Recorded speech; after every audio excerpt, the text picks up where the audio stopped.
ഒരു സാധനം തരുന്നു.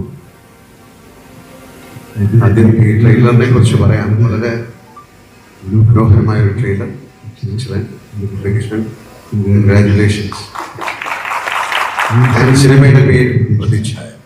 അങ്ങയുടെ പ്രതിച്ഛായ എനിക്ക് ഒരു മങ്ങലും ഈ സിനിമയിലൂടെ ഉണ്ടാവില്ല, പേടിക്കില്ല. അത്രയും മനോഹരമാണ്. കാരണം ഈ സിനിമയുടെ കുറിച്ച് ഉണ്ണികൃഷ്ണൻ പല എന്നോട് സംസാരിച്ചിട്ടുണ്ട്. ഇതിൽ അഭിനയിക്കുന്ന ആൾക്കാരെ കുറിച്ച് ഒരുപാട് പേരെ തീരുമാനിച്ചിട്ടാണ് ഈ സിനിമയിലേക്ക് കൊണ്ടുവന്നിരിക്കുന്നത്. ഇതിൽ പൊളിറ്റിക്കൽ സിനിമ ആയതുകൊണ്ടായിരിക്കാം. ഉണ്ണികൃഷ്ണൻ പൊളിറ്റിക്സുമായിട്ട് വളരെയധികം ബന്ധമുള്ള ആളാണ്. അതിനെക്കുറിച്ച് നല്ല ധാരണയുള്ള ആളാണ്. രാഷ്ട്രീയം, രാഷ്ട്രത്തിൽ എന്ത് സംഭവിക്കുന്നു എന്നതിനെക്കുറിച്ചും നല്ല ധാരണയുള്ള ആളാണ്. ആ ധാരണ ഈ സിനിമയിലൂടെ കാണിക്കും എന്ന് ഞങ്ങൾ വിശ്വസിക്കുന്നു.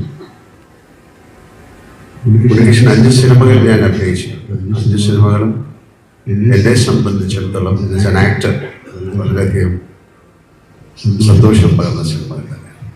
പിന്നെ വഴി ആ സിനിമയെ കുറിച്ച് നല്ല ധാരണയുള്ള ആളാണ് ഉണ്ണികൃഷ്ണൻ. നന്നായിട്ട് സിനിമ എടുക്കുന്ന ആളാണ്. മറ്റുള്ളവർ മോശക്കാരെന്നല്ല അർത്ഥം. സിനിമയ്ക്ക് വേണ്ട രീതിയിൽ ഉണ്ണികൃഷ്ണൻ ഞാനുമായിട്ട് ചെയ്തിരിക്കുന്ന കൂടുതൽ പോലീസ് സ്റ്റോറീസാണ്. 2-3 ഒരുപാട് പോലീസ് ഓഫീസേഴ്സ് നമ്മളോട് സംസാരിക്കുമ്പോൾ വളരെ എടുത്തു പറഞ്ഞിട്ടുള്ള ഒരുപാട് സന്ദർഭങ്ങൾ അത്തരം സിനിമകൾ ഉണ്ടായിട്ടുണ്ട്. അത് അവർക്ക് മാത്രം മനസ്സിലാകുന്നതാണോ എന്ന് എനിക്കറിയില്ല. പക്ഷെ ഇമോഷൻസ് നമുക്കൊരു പ്രത്യേക മാനസികാവസ്ഥയുള്ള. ഞാനിപ്പോൾ ഒരു പോലീസ് ഓഫീസറായിട്ടാണ് സിനിമ ചെയ്തുകൊണ്ടിരിക്കുന്നത്. വളരെ വ്യത്യസ്തമായ മാനസിക വികാരങ്ങളുള്ള ആൾക്കാരാണ് പോലീസ് ഓഫീസേഴ്സ്. അവരുടെ അത്രയും ഡീപ്പായിട്ടുള്ള സെൻസിറ്റീവായിട്ടുള്ള ഇമോഷൻസിനെ ടിക്കിൾ ചെയ്യാൻ പറ്റുന്ന ഒരുപാട് മുഹൂർത്തങ്ങൾ സൃഷ്ടിച്ച ആളാണ് ഉണ്ണികൃഷ്ണൻ.